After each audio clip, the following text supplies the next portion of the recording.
My neighbor Deborah knocked on my door at 7 o'clock in the morning, and I knew it wasn't going to be friendly. She had that look on her face, the one where her mouth gets all pinched up like she just bit into a lemon. I opened the door holding my coffee still in my pajamas. "Your land is disgusting," she said. "No, hello. No, good morning." Just straight to the insult. I blinked at her. "Excuse me. That mess you call a garden. The grass is too long.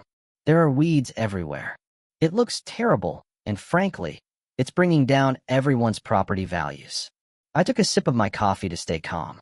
The land she was talking about was my grandmother's old garden, just a half-acre plot next to my house. Gran had passed away 8 months ago, and I'd been keeping it wild on purpose. She loved wildflowers and butterflies. The tall grass and dandelions were exactly how she wanted it. "It's not part of the HOA," I said simply. "The property line ends at my fence. That land is separate." Deborah's face turned red. "That doesn't matter. It looks bad. We're going to do something about it." She walked away before I could respond. I stood there confused. Do something about it. What did that even mean? 2 days later, I got my first letter. Heavy paper, official looking with a logo at the top that said Meadowbrook HOA. I opened it and read, "Dear Mr. Hayes, your property at Meadowbrook Lane is in violation of community standards. You must mow, trim, and maintain your land within 14 days or face penalties." I read it 3 times. They were demanding I change my grandmother's garden. Land that wasn't even in their HOA. Land they had zero control over. I threw the letter in the trash. The next week, Tom from across the street started doing something weird. Every time I looked out my window, he was standing at the edge of my property taking pictures with his phone. Not just 1 or 2 pictures, dozens of them. Different angles, close-ups of the wild flowers, wide shots of the whole garden. "Can I help you?" I called out. One afternoon, he jumped like I'd caught him stealing. "Just documenting the problem," he muttered, then rushed back to his house. Problem? Gran's daisies were a problem now. Then Sandra, who lived next door on the other side, started complaining loudly during her morning walks. I'd hear her voice carrying through the neighborhood. Absolutely shameful. Someone should call the city. Health hazard. Probably. Health hazard. It was flowers and grass. I tried ignoring it all. I kept visiting the garden every Saturday morning, sitting on Gran's old bench, watching the butterflies. I needed this place. It was the last piece of her I had left. That's when I met Karen Mitchell. She showed up at my door on a Tuesday evening, clipboard in hand, wearing a blazer even though it was 70 degrees outside. Her hair was pulled back, so tight it looked painful. "Mr. Hay, I'm Karen Mitchell, HOA president. We need to talk about your compliance issues." "There are no compliance issues. My land isn't in the HOA." Her smile didn't reach her eyes. "That's debatable. We have community standards, and you're affecting property values for everyone on this street." "It's my property for now," she said and walked away. What did that mean? I woke up at 2 o'clock in the morning to a blinding white light flooding through my bedroom window. For a second, I thought a car had crashed into my house. I stumbled to the window and saw Tom's new spotlight pointed directly at Gran's garden. It was so bright I could read a book by it. I called him the next morning. "Tom, your light is shining right into my bedroom." "Oh, that is a security light for safety. Can't be too careful these days." He hung up before I could argue. The light stayed on every single night after that. I bought blackout curtains just to sleep. Then Deborah started throwing things over my fence. I noticed it on a Wednesday when I went to water GR's roses. Grass clippings covered half the garden. Dead leaves were piled near the daisies. A bag of moldy yard waste sat right in the middle of the wild flowers. I cleaned it up without saying anything. The next weekend, there was more. And more. The weekend after that, my friend Jason lived 3 houses down inside the HOA boundaries. He called me one night, his voice low. "Dude, you need to hear what Karen said at tonight's meeting." He played me a recording on his phone. Karen's voice was sharp and clear. "Mr. Hayes refuses to cooperate. If he won't clean up voluntarily, we'll need to consider other options. More direct options." My stomach dropped. What does that mean? I don't know, but it sounded like a threat. I decided to do some homework. Friday afternoon, I drove to the county office and asked to see the property maps. The clerk, a nice older woman named Margaret, pulled up the records on her computer. See this line? She pointed at the screen. This is the HOA boundary. Your property is clearly outside it. They have no legal authority over your land. I took photos of everything. The maps, the property lines, the official documents. The Karen wanted to play games. I'd have proof on my side. Saturday morning, I arrived at the garden like always.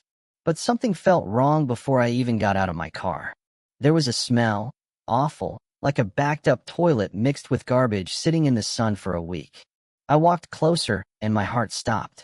Brown water covered everything. Every flower, every blade of grass. The bench where I'd sit to remember Gran was surrounded by disgusting, filthy water. It wasn't rain. It wasn't a burst pipe. This was sewage.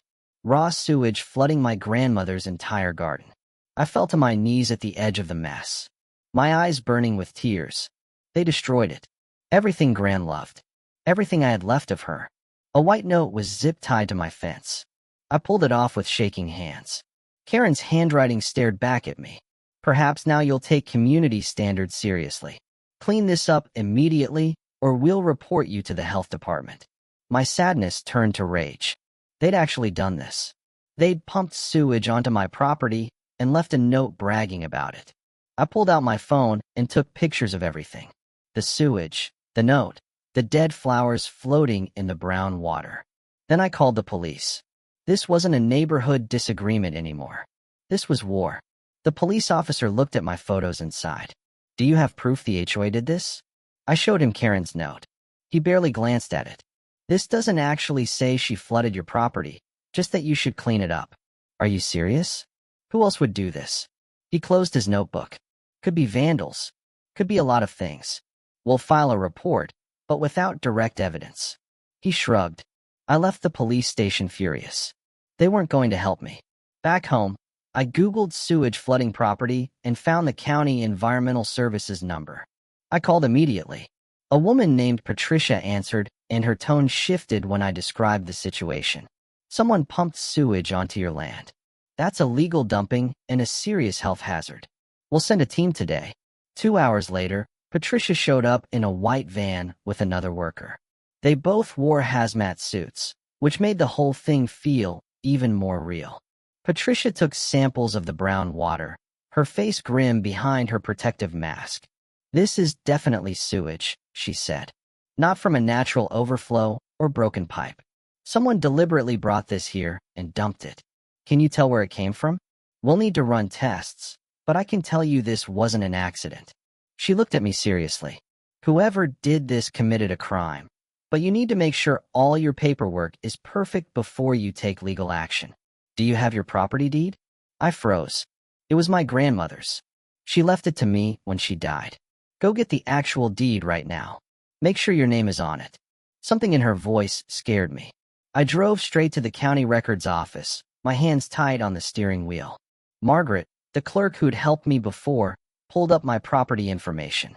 Her face went pale. Mr. Hayes, there's a problem. What kind of problem? She turned her computer screen toward me. According to our records, this property isn't in your name.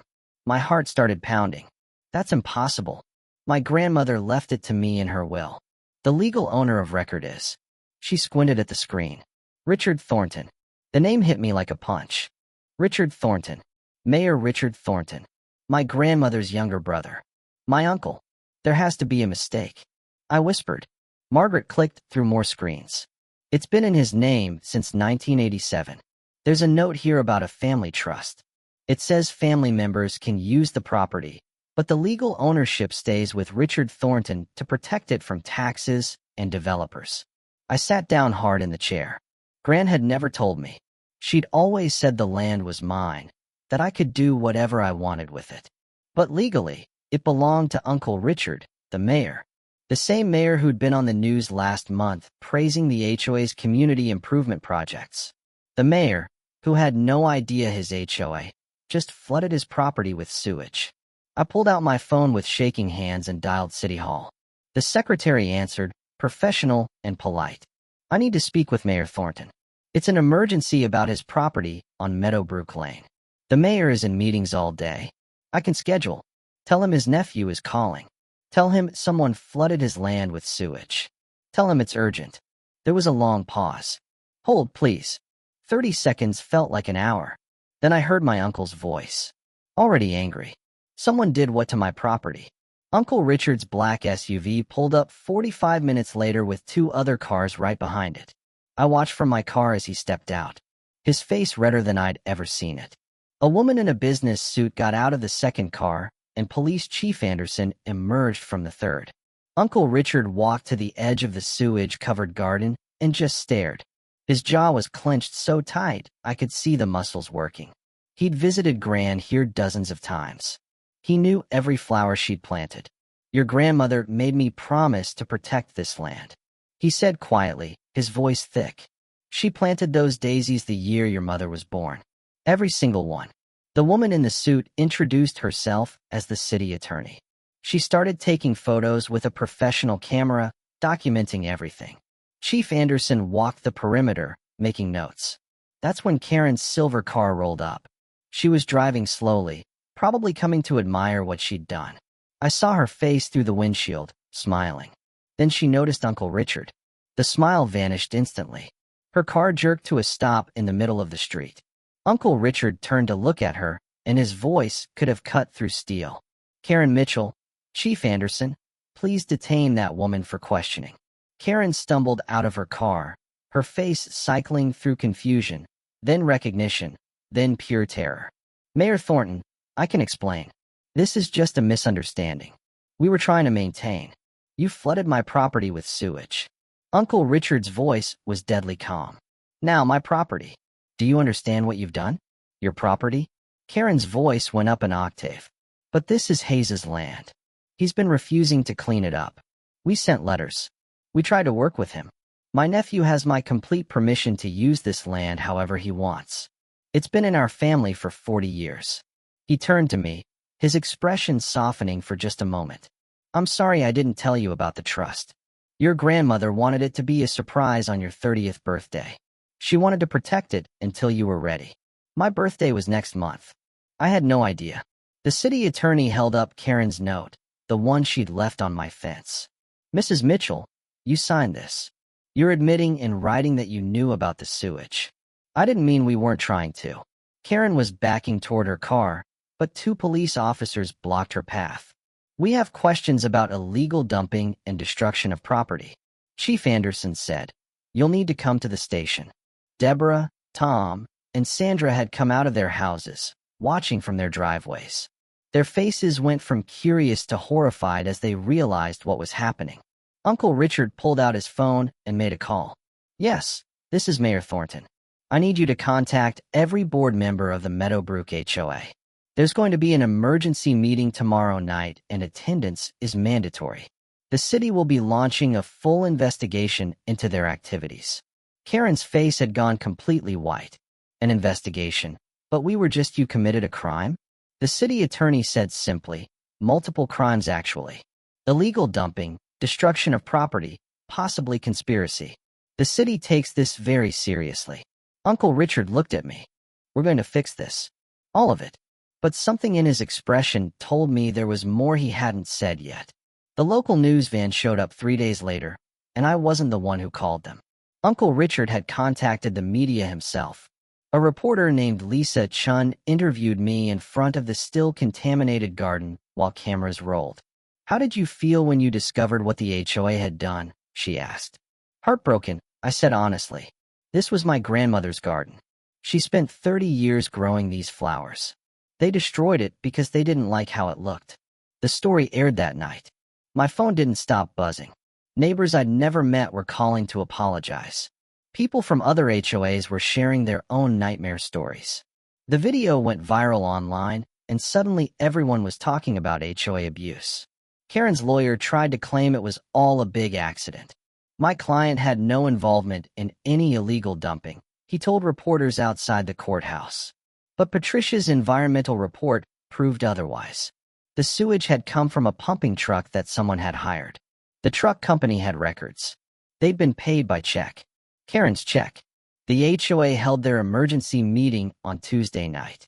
I wasn't a member, so I couldn't attend, but Jason recorded the whole thing for me again. The room was packed. Angry homeowners demanded answers. The remaining board members tried to defend their actions. "We were protecting property values," one of them said. "By committing crimes," someone yelled back. Uncle Richard attended as mayor, sitting in the back row. When he finally stood up to speak, the room went silent.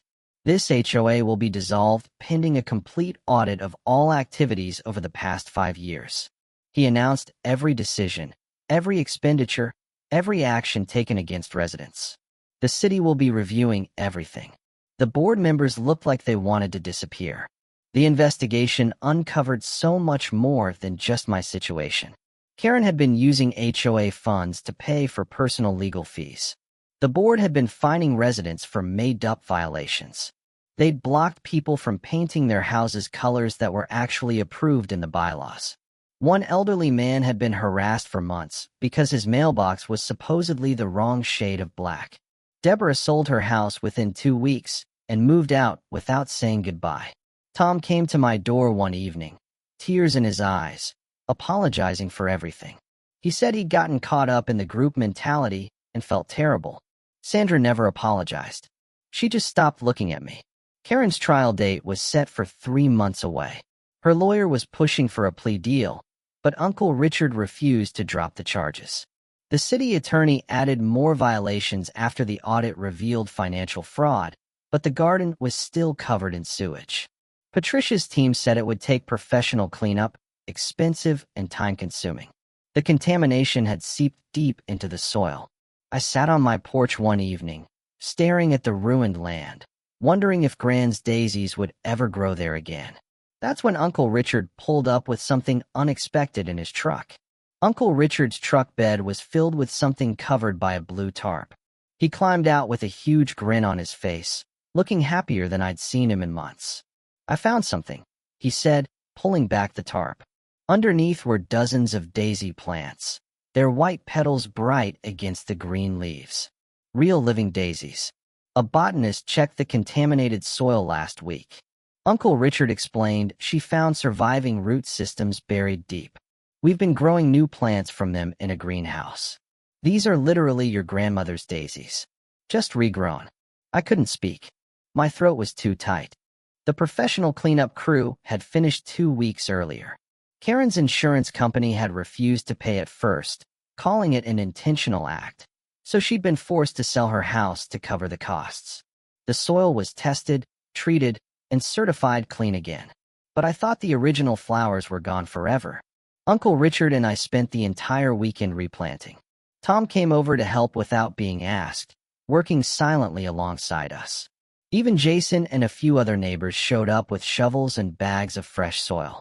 On my 30th birthday, Uncle Richard handed me an envelope. Inside was the property deed with my name officially on it. "Your grandmother wanted you to have this the right way," he said. "She loved you so much." I held the deed carefully, thinking about Gran sitting on her bench, watching butterflies dance among the flowers she'd planted with her own hands. Karen's trial happened in June. She pleaded guilty to illegal dumping, destruction of property, and misuse of HOA funds.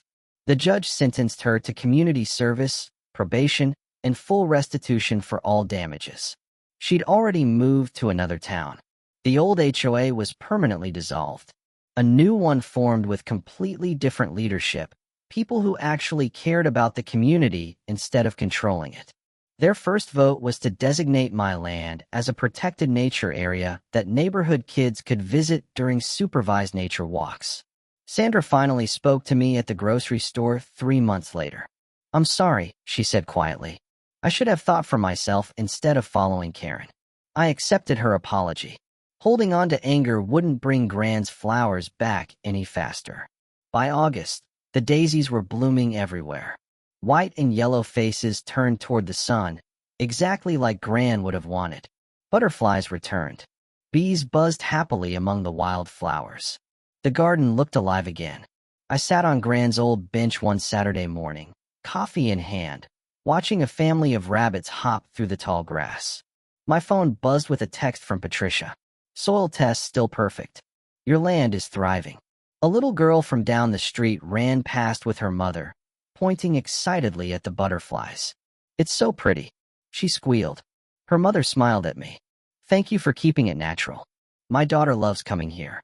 I smiled back, thinking about how Karen had tried so hard to force me to destroy this place.